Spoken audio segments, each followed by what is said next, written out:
Siguro kaya yung mga magulang natin, ayaw tayo malingat sa paningin nila noon dahil inaabot ng buwan o taon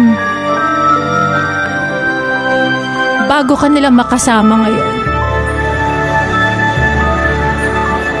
Siguro kaya nung bata tayo, pinapatulog tayo sa hapon kasi kapag tumanda ka na, mamamalimos ka na ng tulog at pahinga.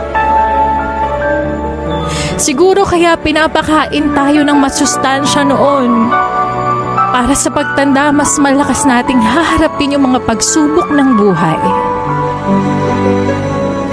Siguro kaya kailangan sabay-sabay kumakain noon.